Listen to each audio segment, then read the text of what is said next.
Hey everybody, thanks for tuning in to another episode of Lionheart Radio. I hope that your weeks are all off to a good start as we round the hump day and head into the home stretch. On Lionheart Radio, we have a lot of pro athletes, and we have a lot of coaches, and we have a lot of thought leaders, and they all do this stuff for a living. And there's a lot of inspiration and knowledge that we can gain from their journey and their perspective and the things that they do. But every once in a while, it's awesome to hear from a regular guy or gal that does something extraordinary. And every once in a while, life hands us a raw hand, right? We go through shitty times. Nobody is immune to tough times. And when that happens, there's two things that essentially you can do about it. You can, you can feel sorry for yourself. And I don't think a lot of people, given a really tough circumstance, will blame you for that. But the other thing you can do is you can fight back. You can choose that you're going to do things differently. You're going to take the options that you have available to you. And you're going to fight back and then just answer the call. And our guest today did that. He has a regular job, he's an entrepreneur and he's doing extraordinary things there. But by and large, he didn't come from an athletic background. He was dealt a tough time and he chose to answer that by spending up to 18 hours a day on his bike, fighting it out, fighting the elements, and to raise money for a cause and a disease that threatened to take a lot away from him. And so I really hope that you guys can gain a lot from this. I really appreciated Len taking the time. So without further ado, Len Forkas.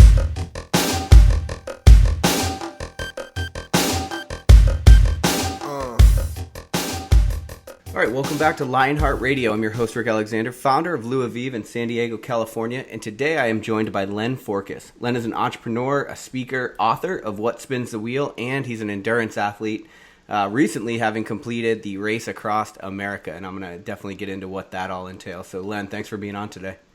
Absolutely, Rick. Thank you. Pleasure to be here. So, the Race Across America is a 3,000-mile race, and you have 12 days to complete it. Is that correct? Yeah. Mm-hmm. So what is it? I think myself and everybody listening to this is probably wondering, what is it that inspires somebody to ride their bike for 3,000 miles? Yeah, Rick. Well, first of all, thank you so much for inviting me to join your podcast.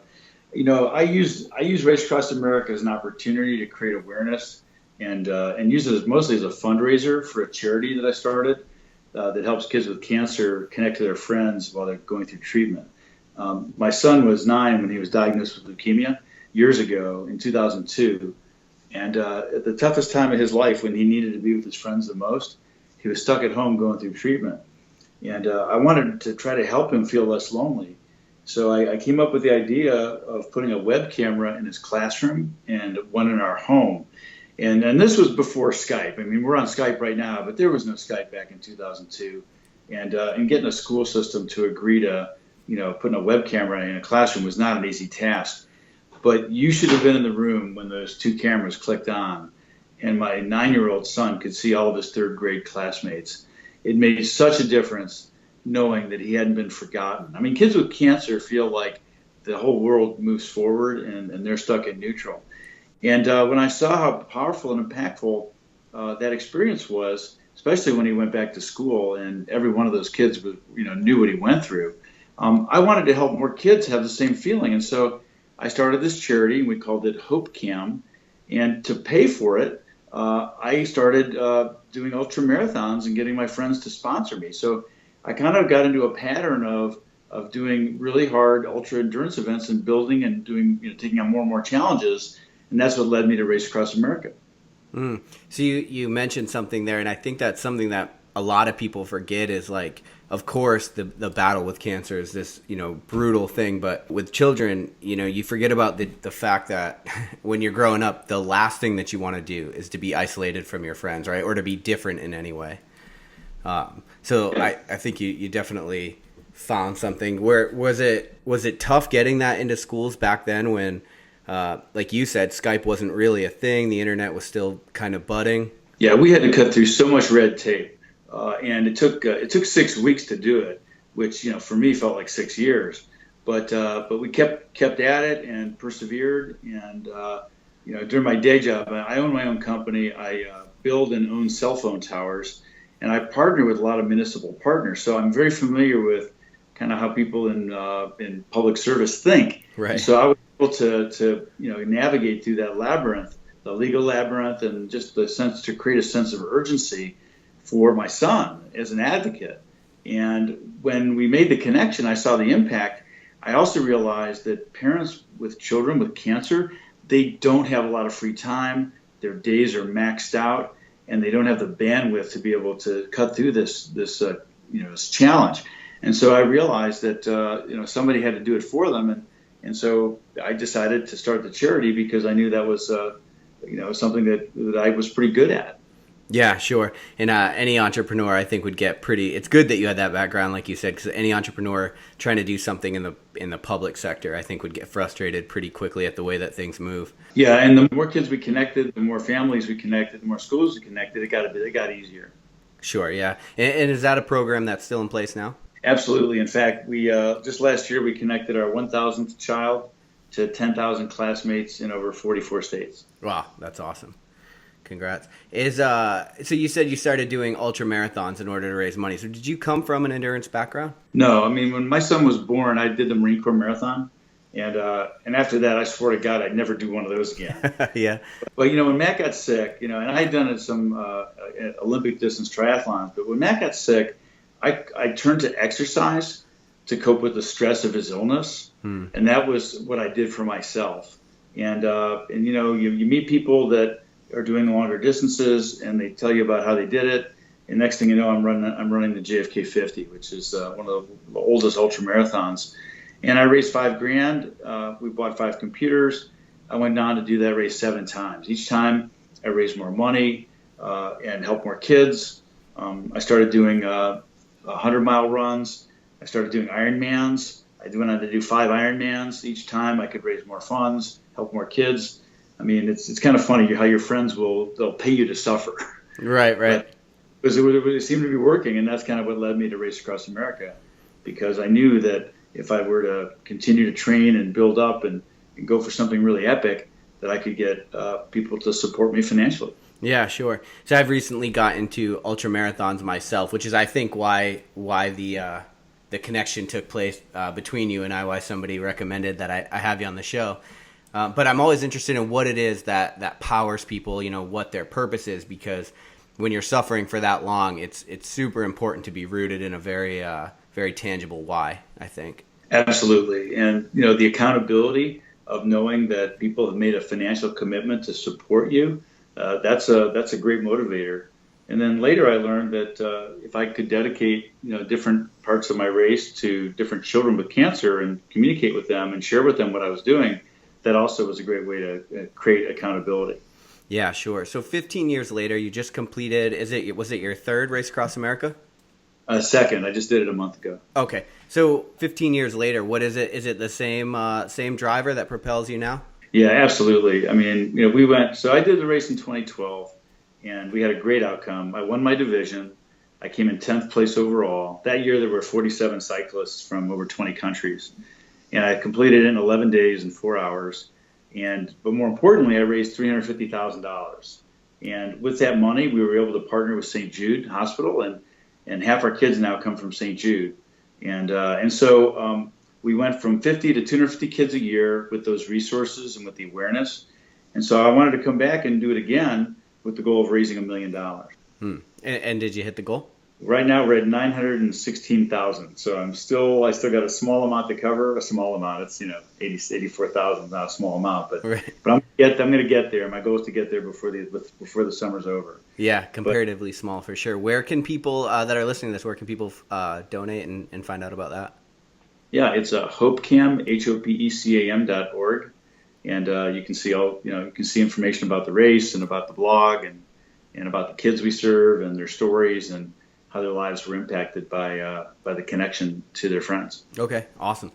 So traditional thinking, and you might be familiar with this because you've ran a marathon. Traditionally, coaches will say, they'll recommend you do X percentage in order to get ready for the event. So maybe if you're training for a marathon, they're going to say maybe you run 18 to 20 miles in training.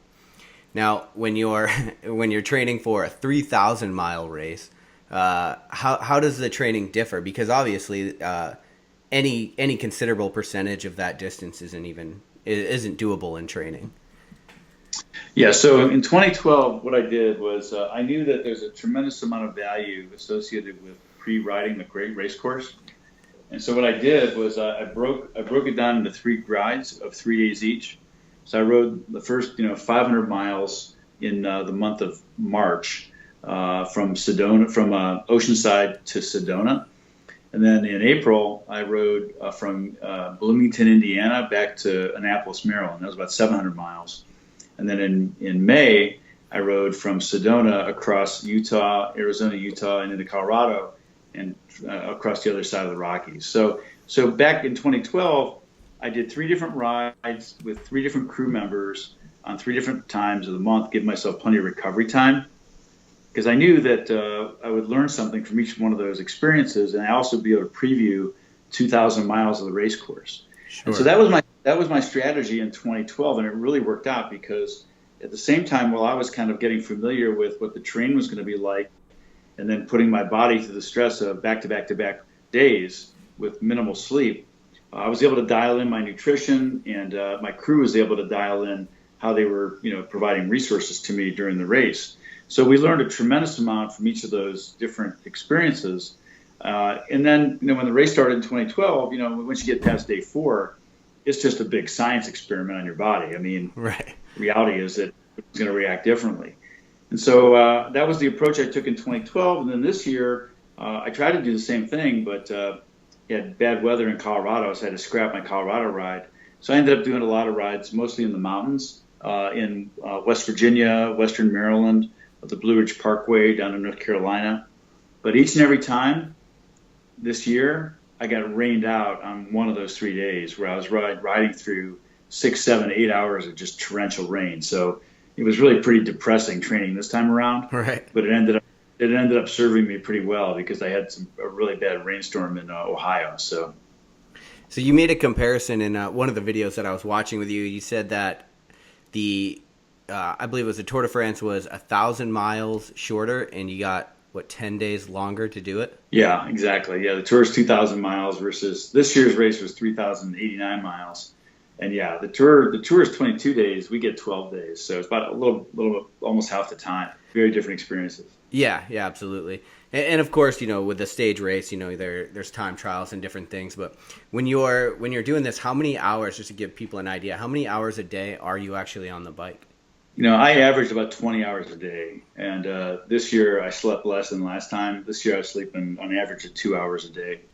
And so there is some time in between, where you're taking a shower, cleaning up, and, just, using the facilities. But for the most part, I was pedaling about 20 hours a day. So 2 hours a day is what you slept for 12 days? Pretty much, yeah. Wow. Some days, some days 1 hour.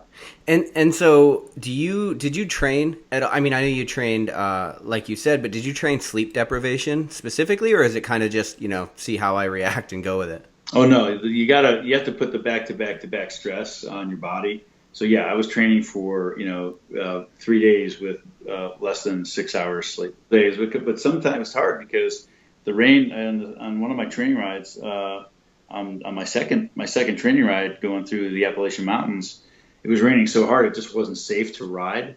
So I ended up having to take a longer break, which was not what I wanted. But you got to weigh the balance between trying to achieve your goal and your training goal and putting yourself at risk. It's just the juice was not worth the squeeze.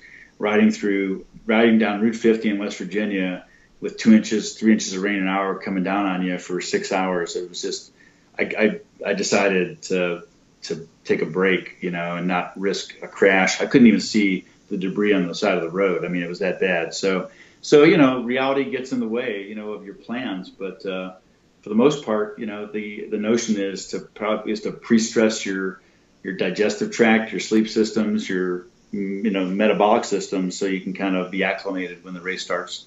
And I'm assuming, even stimulants, they only work for a certain amount of time. So, I'm assuming after a few days of this, even caffeine was probably not much help. You have to target it very specifically to the times when you need it the most. But the reality is that you really just have to take lots of naps, and you got to know when to pull over. A lot of times you get pretty wobbly. I did something I didn't do last time. I started hallucinating. And whenever the hallucinations got really bizarre, I knew I had to pull over and sleep for 10 minutes and just try to regroup and start over again. Yeah. And so that brings up a factor that makes it even more dangerous, which is, hallucinating while riding a bike with vehicles driving by. Did you have your support team? Are they kind of protecting you this whole time, or what does that look Yeah, like? I had a 10-person crew. I had an RV and I had two vans. One was a backup van and the other one was a follow van that was behind me 24/7. So I had a really very competent team. Half my crew came back from 2012. You got a bike mechanic, you got a nutritionist, you got paramedic. You have to have people that are can drive and navigate, and you have to have a lot of folks that have very specific skills. So I was very blessed with having just an excellent team that worked so hard. Yeah. I mean, it's a social sport, but you can't do it by yourself. Right, of course. And one of the things that I love about sport, and specifically we get into a lot on this podcast, is the parallels that you can draw between said athletic events and life in itself. So I've seen a lot of your talks where you talk about building a high performing team and relate it to what you were doing on the bike and with your team. And so for people that are listening to this, when you're building your team, how did you go about recruiting the right people, I guess? Because, and I'm not sure if you paid them, so if there was a financial incentive or if maybe their purpose was aligned with your purpose. Yeah, so all volunteer team, and just the same thing when I build my company. I'm looking for positive, unselfish, highly skilled people, and there were a lot of folks that we interviewed that wanted to be on our crew that had one of those skills. But if they weren't positive and unselfish, I don't care how good they were, I wouldn't take them, because at the end of the day, it's a 15-mile-an-hour moving camping trip.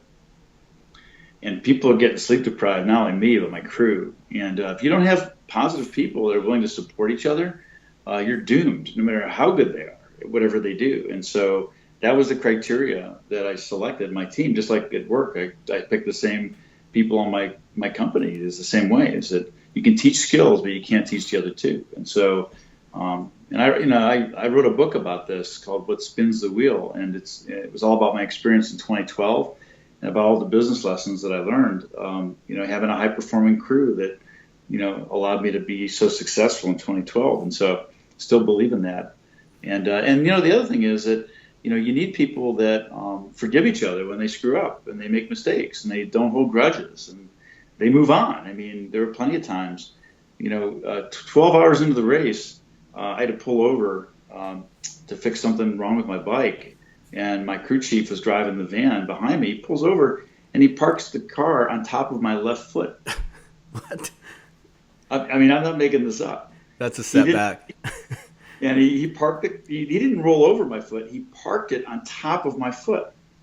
And I looked him straight in the eye through the windshield and had a very specific set of words for him. Sure. And he backed off. And I thought, this is just perfect.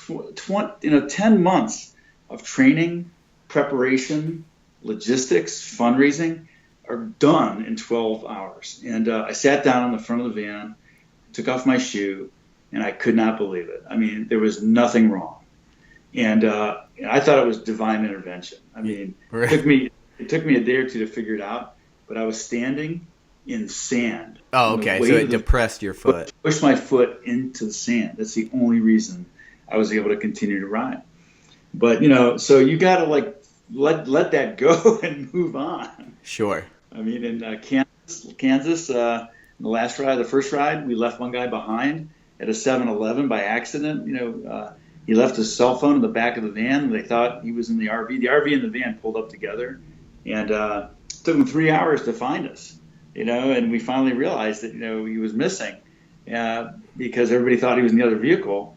And, you got to let that go. You right. got to learn to recover, and move on. Right. So you got to have people that are that can forgive each other. You got to have people that own their work, whether it's mixing the nutrition or cleaning out the RV or making sure that there was ice in the cooler for the next shift. I mean, everybody had to really have just complete ownership of their job. And the reason that we did so well was because everybody believed in what they were doing, and they believed in the mission. And the mission wasn't me. I mean, I was not the mission. The mission was to help more kids with cancer get connected. I mean, that was what drove everybody. I was part of the team. Right. Right. And I think that's probably one of the most difficult aspects of building a high performing team is getting everybody, of course you want the right players on the bus, but you also want to make sure you're all trying to get to the same place. Yeah, and you can adapt because no matter how well you train, the weather's going to be different, the experience is going to be different, stuff's going to break, and you just have to every day you got to learn to adapt and work together and find ways to solve problems. Yeah, and I would imagine, I'm just thinking about it now as we're talking, but I'd imagine when you're screening these applicants and you're trying to build a team to do something like this, you really need to look for a high emotional IQ because these people are going to be spending a lot of time in a close proximity to each other. And you definitely don't want, I could imagine, flaring egos or budding personalities. Yeah, and that is the first thing we screen for. If you have any hint of self-absorption, yeah, you didn't make it because like any solid team, it's the performance and it's the goal of the of everybody, not of one individual. Selfishness doesn't last very long, when the best meal you're eating is maybe McDonald's or Subway. I mean, it's a tough environment because you're going through small towns, you're going through 105-degree heat in the desert. We had a tropical storm run through Indiana and Ohio. Dropped an inch of rain an hour for 12 hours. I mean, I'm going, 5 miles slower than I'm supposed to, and it's just depressing, and the winds are blowing in every direction in some places. So you got to learn to, work with low sleep. You got to work with, crazy weather, and you got to work at night. You got to work early in the morning. I mean, you really have to be completely focused on the effort for the team. It's not an easy thing to do. Yeah, no, I believe you. What was your screening process like? Did you actually try to maybe introduce a little bit of stress, or was it simply like, an interview, or what did that look like? Well, for the team members that came back in 2012, which were half our team, they were pre-ready. I mean, we knew they were great, right, and knew the drill, and they brought a lot of experience to the newer members. A couple of new members were people I knew very, very well that had done some endurance events. But the hardest positions to fill were the ones that were very, very specific, like the massage therapist. I mean, I didn't know very many people that were willing to do that, so I had to recruit. I talked to my massage therapist, and she helped me find some folks. We took them on the race, and we took them on the ride, the training ride. So they got the experience of being part of the support for the training. That helped. My medic was an Army medic and happened to be the boyfriend of the fundraising director for my charity. Super guy. I've known him for a year or so, and his name was Brandon. He was amazing. So he was a Army medic.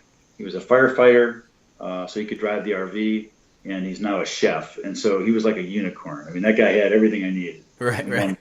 So he performed amazingly. So we just really got lucky with having the right mix of people, and it was just a great team experience. Yeah, sure. Just a side question. Did the race mandate the people that you had? Like, did you have to have a medic, or were those kind of your decision on your kind of prudence? Well, I knew that I was going to get saddle sores, and I knew that in some places we're going to be 500 miles from an emergency room.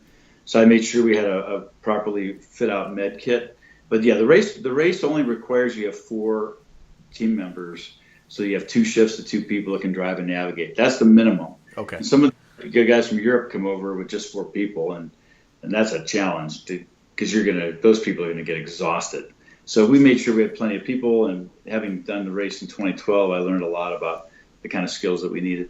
Sure. And how did you alluded to it a little bit just now, but how did you deal with the nutrition? What did that look like for you? How did you, I guess, try to keep your body running that long? Yeah, so I knew that the more liquid nutrition, the better, because it takes a lot of blood to break down solid food into glycogen and to get liver. And so most of my nutrition was a powder mixed with water. I used a lot of Scratch and another product called BRL. And then we also used a product called Infinite. So that was my nutritional strategy was 350 calories an hour, 300 liquid, and then 50 solid. And I could mix up the solid with apples, oranges, some engineered nutrition like Bonk bars and shop locks and that kind of thing. But for the most part, I'm ingesting, about 70%, 80% of my calories in that fashion. And then before I go for my sleep break, I'd usually eat around 800 calories of something solid like, fish or chicken or something that would break down quick. Mm-hmm. But the key is to try to get that fuel. Your body becomes a big blast furnace after 2 or 3 days, and so you got to just make sure that you're throwing coal into the fire to be able to get it to where it needs to go. And so your diet's really really limited. I mean, if you experiment with eating a Big Mac, you're doomed. So you got to be very regimented with the nutrition. And so that worked for me in 2012, and it worked pretty well this time around. The biggest problem that I had was I started swelling. My body started retaining liquid. It did that in 2012, where I kind of maintained my weight. But after 5 or 6 days, it kind of flushed out. But I could not get the water to flush out of my body. And so I ended up gaining weight, water weight, during the race. My ankles swelled up, my knees swelled up. And that was tough because I was carrying way too much water, way too much weight during the race. It's made me go slower. But I felt like when I crossed the finish line, I kind of felt like the Stay Puft Marshmallow Man.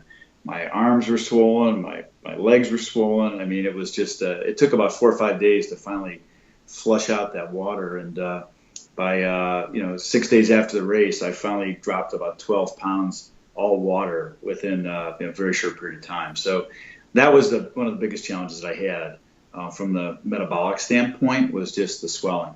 Wow. Do you think that was from an electrolyte imbalance, perhaps like too much sodium that was causing you to retain water, or do you have any guesses about that? I'm really not sure. I was taking endurolytes, which I did before.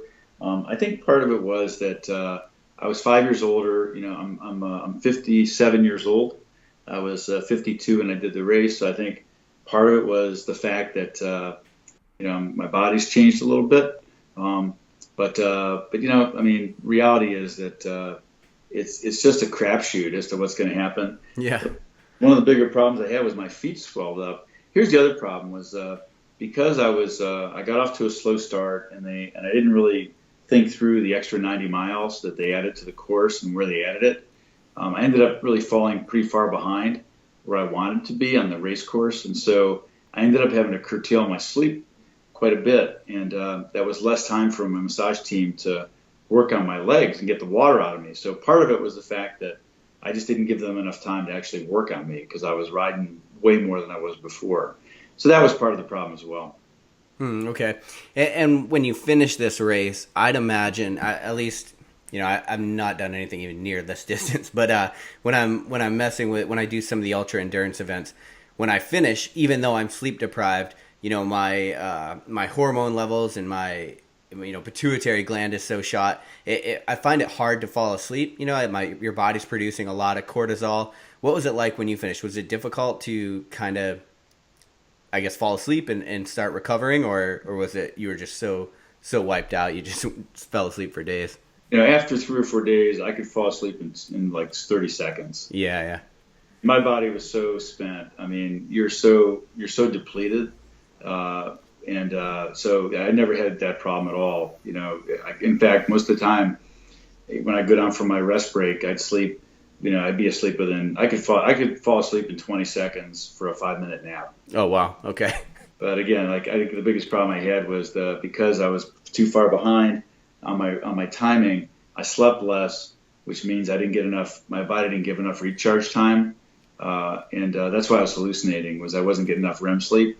And then I think the other problem was that, again, I didn't give my massage team enough time to really work on me to get that water out. So those are some of the mistakes that I made in terms of, not adapting. Plus the other thing too was I live in Washington, D.C. area, and we had a very cold and wet spring. And so I didn't spend enough time training in the heat. And I think that was another factor as well. So, I mean, you can look back at all the things that, you could have done different, but I think that was a factor, was that I didn't acclimate well to the higher temperatures in Arizona and going through, Kansas and so forth. Yeah, just getting your body to adjust, the mitochondria, the cell production, just getting your body to adjust to that heat is actually it can be very important in an event like this, I'm sure. Yeah. So what was like and maybe it was getting having your foot run over, but what was the biggest setback that you, I guess, maybe reached during this race, and then also how did you get through it? I would say that Rick, that there wasn't really one setback that was really relevant that stood out more than others. I think what really came down to was when I finally arrived in Durango, which is a 1,000 mile mark. I was about 8 hours behind where I needed to be, and part of it was that I completely underestimated how tough it would be to go from Camp Verde to Flagstaff. So when I did the race in 2012, they sent you through Sedona to Flagstaff. So it was a 35-mile section, mostly uphill, 4,000 feet, but it was shaded in the canyon. And Arizona DOT forced them to move the course to do a reroute. So they ended up adding about 65 miles. And instead of going through the canyon where it's shaded, they sent you through the desert. So I ended up riding 100 miles with no shade in the 105-degree heat, and it just took a chunk out of me that I was not planning on. And the Sonora Desert, I knew what to expect there, and I had a good experience there, other than having the van run my foot over. But for the most part, it was pretty predictable, and I knew what was to come. But when I finally arrived in Durango, I was so depleted from the heat and from the temperatures and the extra 90 miles that my crew was really worried about me making it to the Mississippi River. You got to make it to the Mississippi River by 2:00 on the 8th day. Okay. And so it was a struggle going from Durango to the river, and so I just had to just dig deep and push when I could.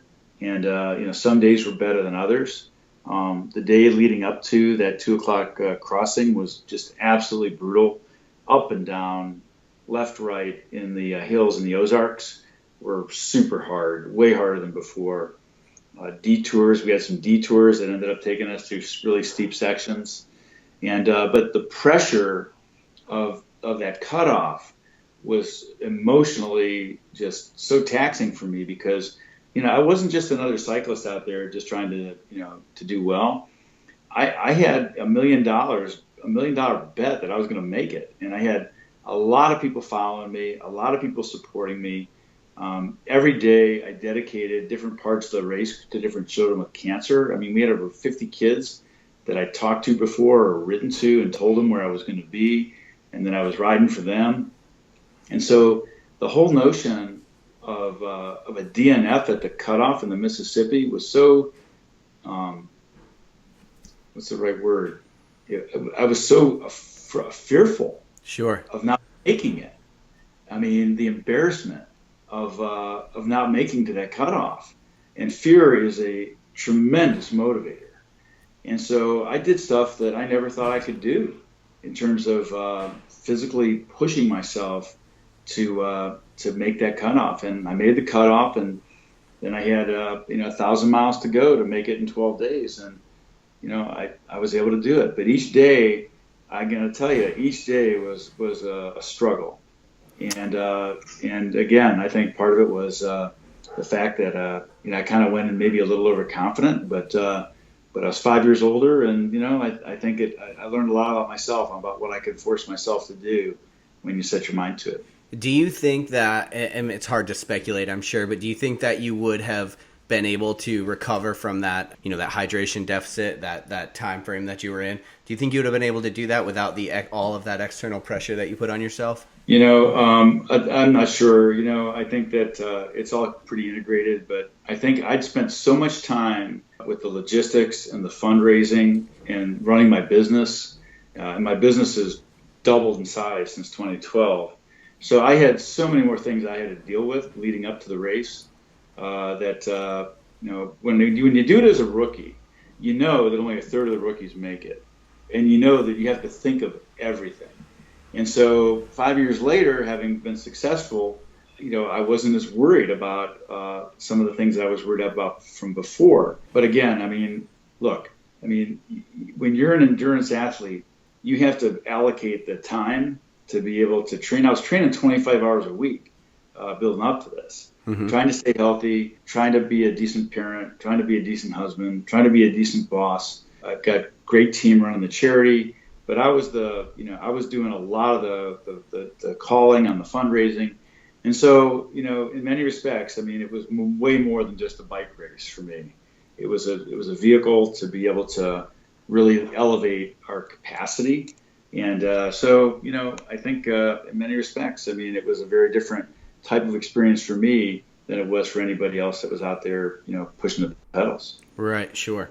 Now, leading up to it, balancing all of these things that you just alluded to, are there any habits that you think that you have that might contribute to your ability to balance all of these different things, being a high performer, both in business and as an athlete, and then on top of that, trying to balance the family thing? Yeah, are there maybe habits that you would contribute to some of your success? Again, I'm not a spring chicken. I'm 58 years old. So I've had a lot of opportunities to be able to, to learn from other folks.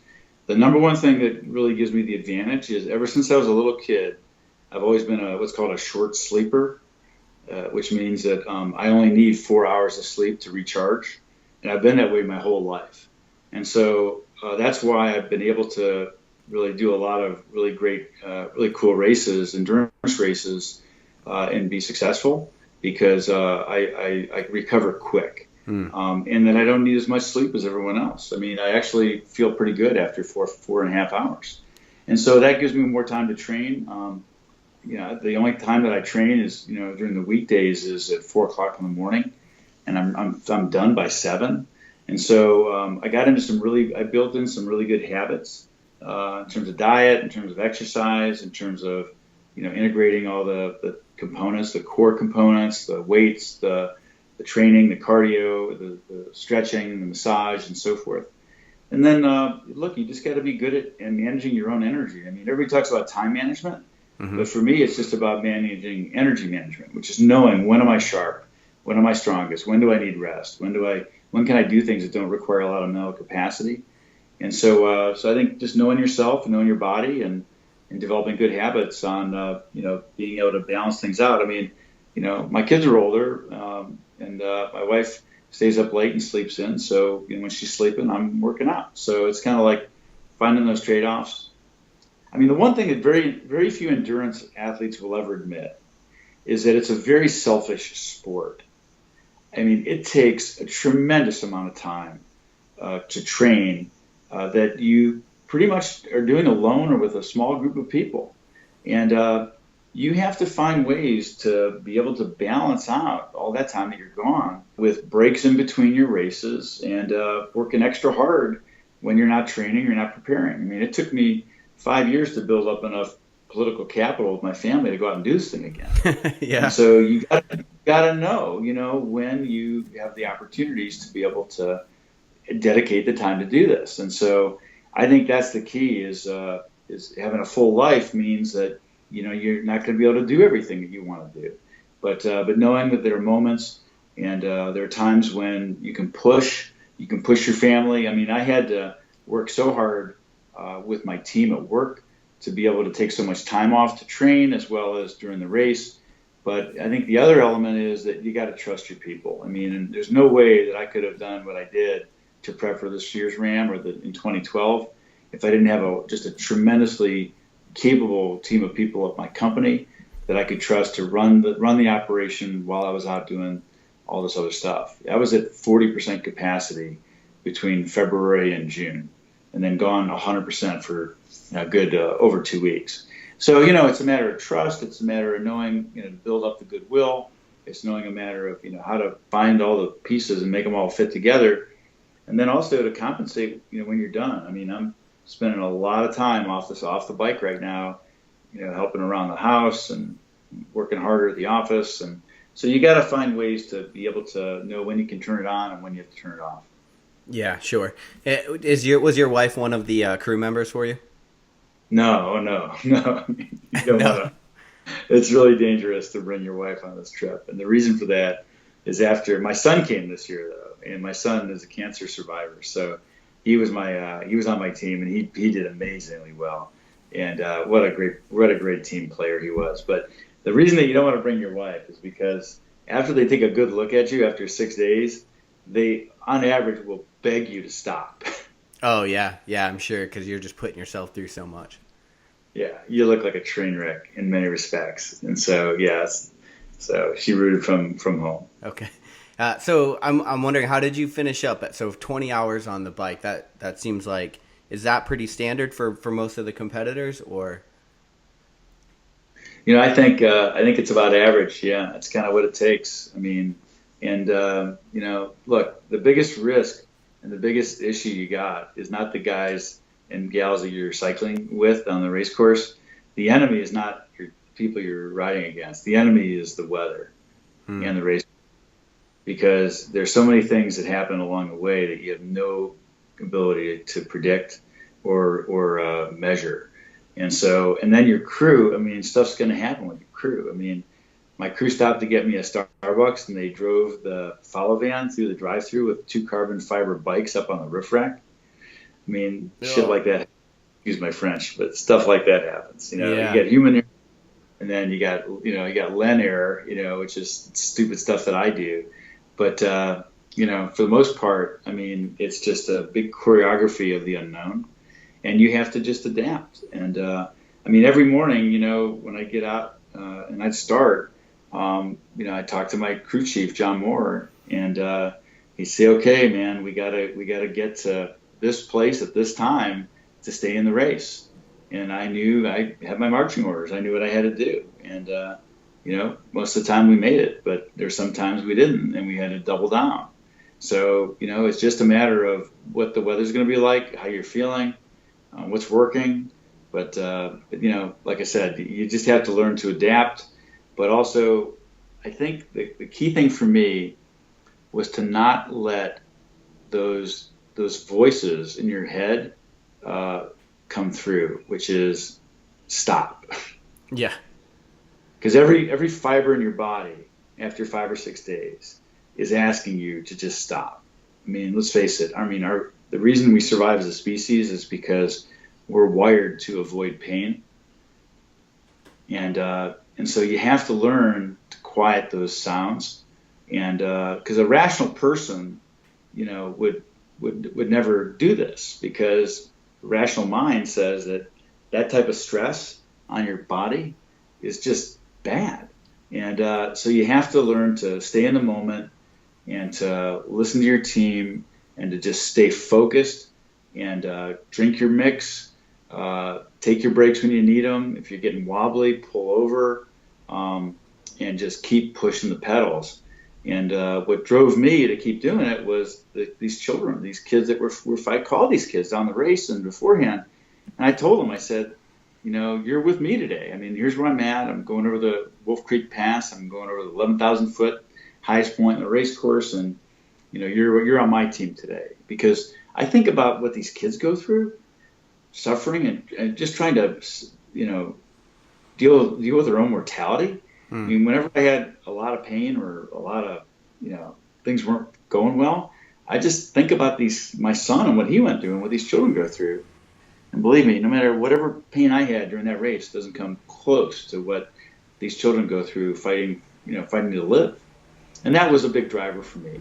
And, Yeah. so And so was that the mindset? Was it just trying to keep perspective? Is that the mindset? Do you think that helped you get through this? Because I think a lot of people would try to be like maybe overly aggressive, right? Like you're just trying to battle the elements and these different things. But it sounds like just listening to you just try to maybe keep a little bit of perspective on, the other people that you were doing this for. it's exactly that is stay in the moment, push the pedals, be smart, rest when you can.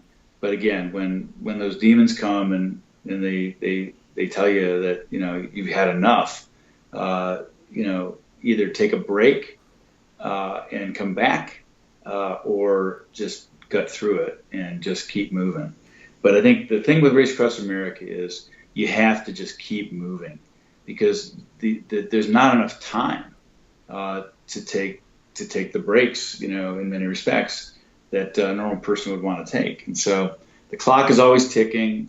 You have to be smart. You have to ride when you can and know when to stop and listen to your body. And I think that it's just, you have to stay in the moment. A lot of people would say, are you listening to music? What are you doing? You're calling people on the phone.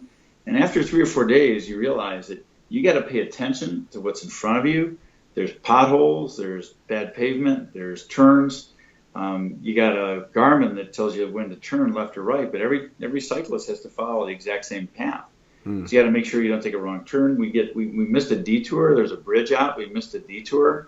We went 3 or 4 miles in the wrong direction. That happens. So you got to really be focused. And so in many respects, you just got to stay in the moment and just, keep pedaling. Yeah. And that's actually an added element that I never even really thought of is, a lot of times with these endurance events, you want your mind to go somewhere else. And unfortunately, in an event like this, since you're not running in a trail, right? Like an ultra marathon, it's like you really can't allow your mind to just drift off for hours at a time.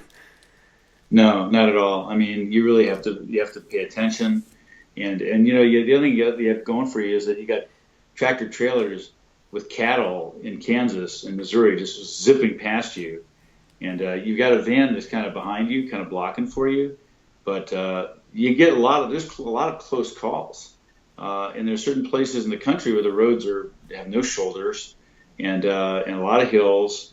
I'm talking about West Virginia and Missouri. And those are dangerous places because people, are going fast and they don't see you. And so you have to be defensive and you got to be very present.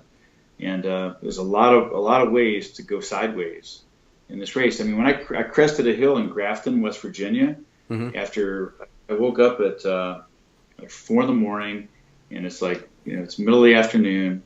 And I crested this hill, and I was heading downhill, and I drifted off. And I was drifting into the other lane in oncoming traffic, and had the crew behind me, and I blasted the horn. I would have been T-boned.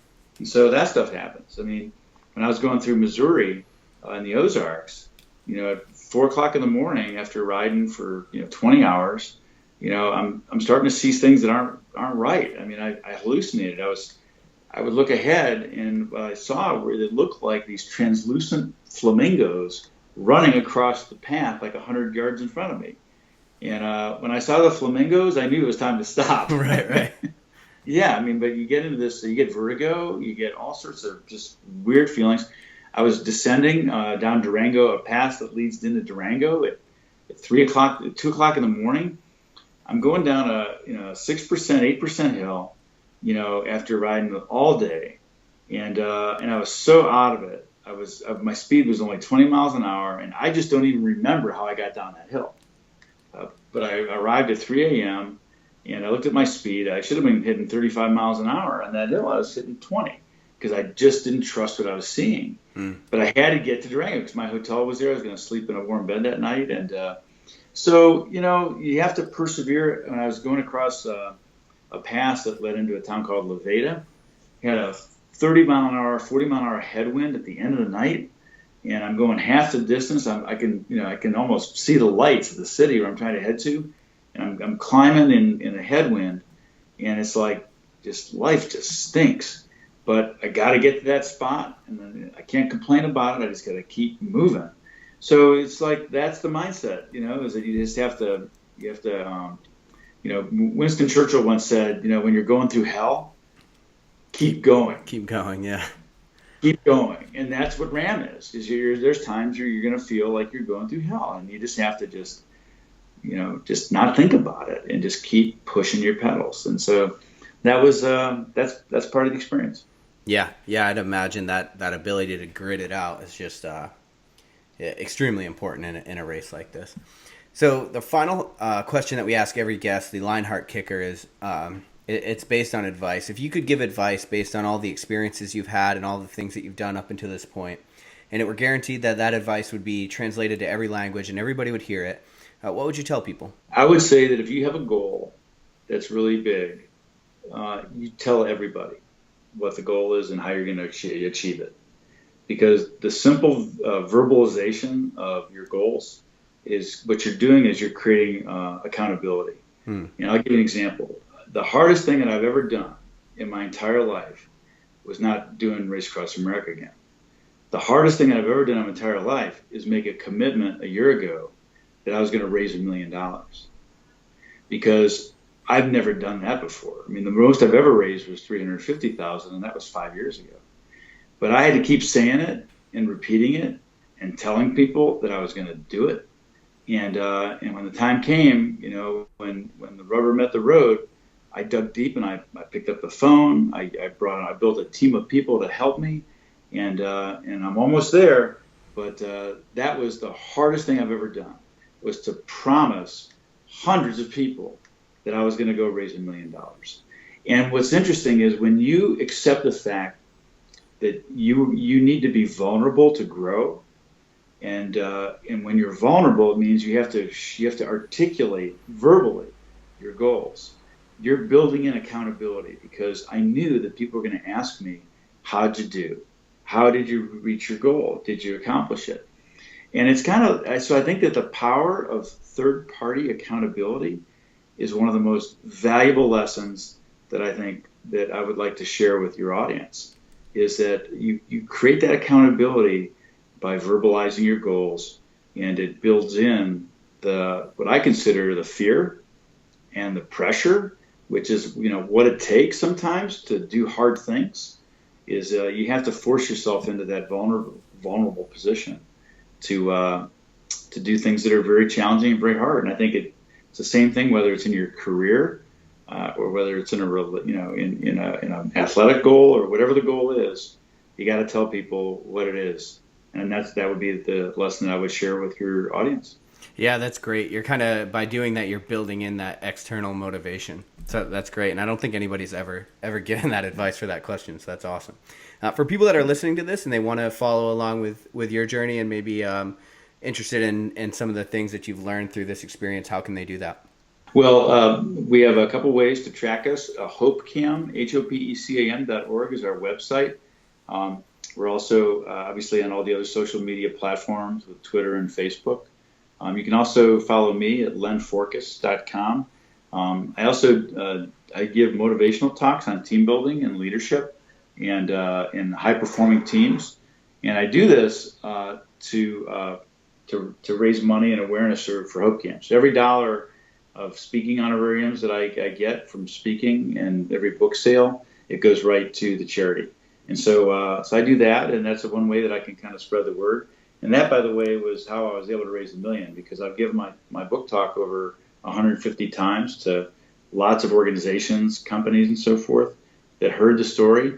And that was the platform that I was able to create that allowed me to go back and talk to those business owners or associations and ask for their support for this past year. So that's those are a couple ways, hopecam.org or lenforkas.com, and those are a couple ways to find what we're doing. Awesome. Yeah, and we'll link all of those up in the show notes of this episode. Len, I really appreciate you taking the time to share your story and your insight with us. Absolutely, Rick. It's been a pleasure. Thank you so much for having me on your show. Awesome. Thanks, guys. Thanks for listening to Lionheart Radio. I hope that the information from today's show will make you fitter, happier, and healthier. For the show notes of this episode and every episode, head to www.lionheartrad.io. Yep, just like Lionheart Radio. And please, if you have the time, head over to iTunes and give us a 5-star rating. It really helps us to know that we're on the right track in delivering you reliable information and value. As always, feedback is welcomed. If you have any comments on the show or would like to suggest a guest, send me an email at rick@luavive.com. That's LUAVIVE.com. Thanks for your support, and we will see you next time. Bitch, I feel good. Don't I look stupendous? My shine is so endless, and shit you can do to end this. Even when I'm dead, niggas still gon' bump that chip shit. Coke, white, Escalade on cinches for you dipshits. So you won't forget this. Midwest nigga be the coldest. Cleveland is